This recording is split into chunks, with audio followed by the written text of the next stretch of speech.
Buenos días, maestro, buenos días, compañeros. A ver, el cine en general es un instrumento ideal de propaganda porque es una forma dúctil, flexible, que no ofrece resistencia interior a la expresión de las nuevas ideas. Y claro, también es un medio de comunicación popular que conecta de una forma directa con las amplias masas. El cine representa la conciliación de las formas, de los ritmos, del movimiento, de la expresión articulada, de la palabra. Por eso la denominación del séptimo arte, pero ciertamente la poesía es su esencia. Hablando ya cronológicamente de los diferentes talleres y de las tareas realizadas en casa, puedo destacar lo siguiente. Se aprendió de la historia del cine a través de la película Viaje a la Luna, donde se destaca varias escenas con un plano fijo, con una sola acción espacial. Se observaba que aparecía una serie de personajes que se mueven dentro del escenario con la cámara inmóvil. Posteriormente, en el filme El perro andaluz de Luis Buñuel, aunque un film carente de sentido y sin coherencia alguna, poco a poco se convirtió en una obra de culto, un film donde la conciencia fue precisamente lo único que no había. Todas las escenas de este film, sin sentido ciertamente cautivadoras, y es ahí en donde se puede apreciar lo que es el surrealismo.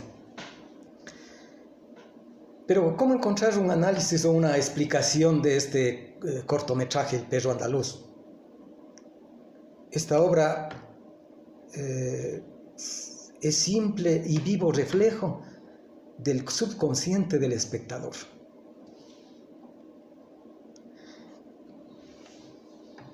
Al visualizar la película El acorazado Potemkin, es una película histórica que narra la revolución de 1905. Como se sabe, no constituyó una jornada concreta, sino que estuvo formada por una serie de protestas y huelgas que empezaron igual que en 1917 por una guerra ruso-japonesa. Por lo tanto, se trata de una producción con un gran realismo documental. Se rueda en escenarios naturales. Se utiliza un barco gemelo para conseguir mayor veracidad y el relato se apoya en una labor de documentación bastante amplia.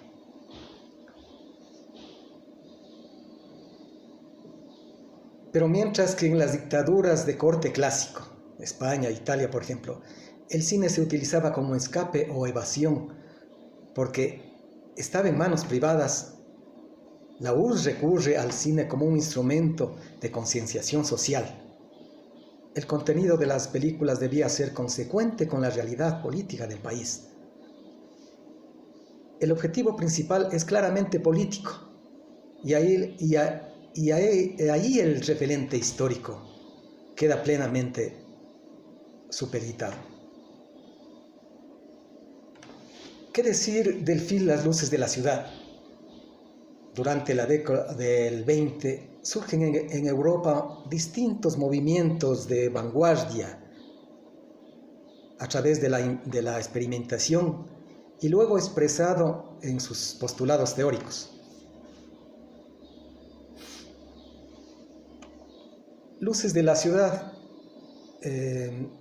fue realizada en tiempos ya sonoros, pero Chaplin se resistió a someterse a las leyes de la industria, haciendo un filme que carece de palabras pronunciadas, pero que contiene música y poesía.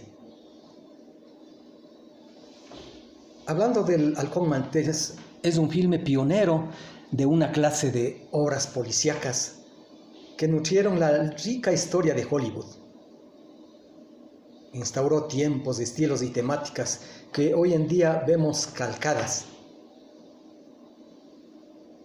Este film se resiste al paso del tiempo para convertirse en clásico del cine y referente absoluto del subgénero policíaco. En referencia al Ciudadano Kane, una película que salió durante la época del cine clásico, y aunque existen ciertas características de este cine clásico, me refiero, el Ciudadano Kane tiene muchos elementos que rompe con la estructura del cine clásico, y sin embargo contribuyó lo que más tarde sería la caída de Hollywood. Con planos muy cortos, mostrándole, leyendo distintos periódicos, se entiende que el tiempo avanza.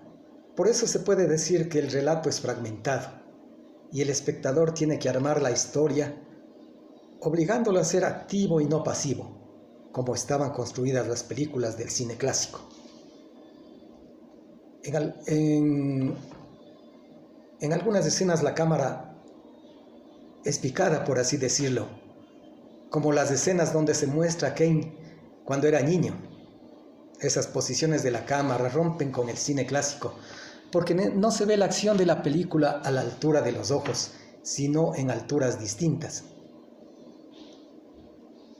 Para concluir, por los usos innovadores de movimientos de cámara, de montaje y de huellas de enunciación, se puede decir que El Ciudadano Kane fue una de las primeras películas en romper con el esquema del cine clásico y de cierta manera abrió la puerta a una nueva libertad artística para los directores del cine.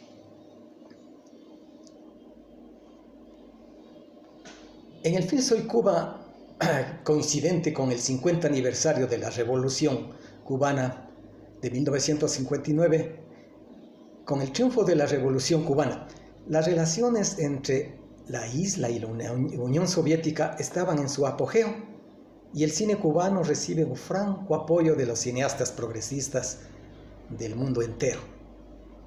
Este film se trata de 4 episodios que traza la historia de Cuba desde antes de la Revolución hasta la lucha en la Sierra Maestra, una obra singular y brillante que fue en cierto modo olvidada o dejada de lado por la burocracia cubana y que posteriormente fue rescatada y restaurada.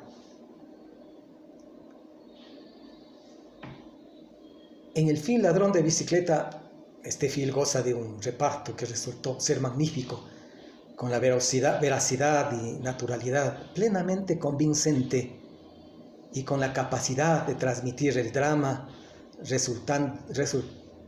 dando un resultado maravilloso en las interpretaciones. En esta película se pudo visualizar autobuses alborotados, cientos de bicicletas, calles empedradas, paredes sucias, rotas, gentes buscando la vida de la manera más increíble, una ciudadanía implacable sin duda, por las severas circunstancias que vivían, el hambre, la miseria, etcétera, etcétera. Este film, hecho en una Roma devastada y pobre de la posguerra, y en una ciudad en la que un obrero sin empleo consigue un trabajo esforzado y sencillo para pegar los carteles con engrudo por las calles. Para ello necesitó una bicicleta que consigue con grandes dificultades y sobre todo con la ayuda de su pobre esposa, que vende todas las sábanas de la casa para aportar las 6,000 libras que costaba aquella bicicleta. El neorrealismo italiano trataba en aquella historia en ambientes sociales pobres y desfavorecidos, donde se mostraba una Italia ruinosa y miserable, donde los rodajes eran realizados en exteriores comunes y sin ningún decorado, salvo en las calles, como ya se había descrito, empedradas, paredes rotas, etcétera, etcétera.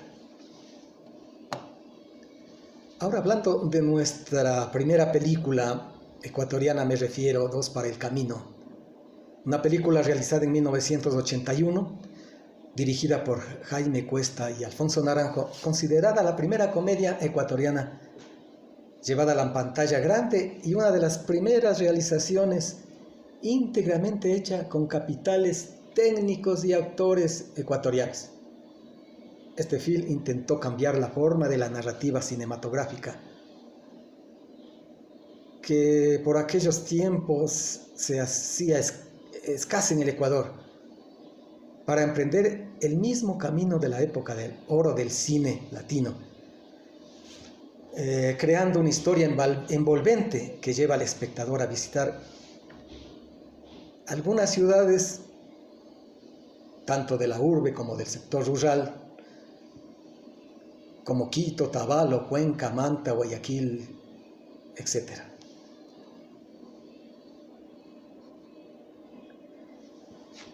En el film Memorias del Subdesarrollo se hace una reflexión sobre Cuba, que sin decirlo directamente es otro retrato del neocolonialismo y de los intentos del latinoamericano por liberarse. Este film aborda un momento crucial en la vida de un joven burgués, desgarrado por sus contradicciones, que decide vivir, digamos, como espectador impasible la experiencia del triunfo revolucionario, mientras sus amigos, sus padres y hasta su propia mujer abandonan el país, esperando volver en breve plazo. Este film no consiste solo en un rechazo a hacer una película tendenciosa, sino también es un rechazo a hacer una película objetiva. En cambio, escoge el camino de la dialéctica y la sitúa en diversos niveles estilísticos e ideológicos: subjetividad y documento, memoria y reflexión. Memorias del Subdesarrollo es una fase del cine en la que se redescubre el placer del riesgo y la libertad del cine como tal, como instrumento no solo de experiencia, sino también de búsqueda y descubrimiento, de aventura. Esto es lo que podría manifestar en torno a los 9 talleres que hemos recibido, a los trabajos que se han realizado en casa. Y bueno, ha sido y es una experiencia enriquecedora, que posibilita el conocimiento tanto en historia, en poesía, etc. Muchas gracias.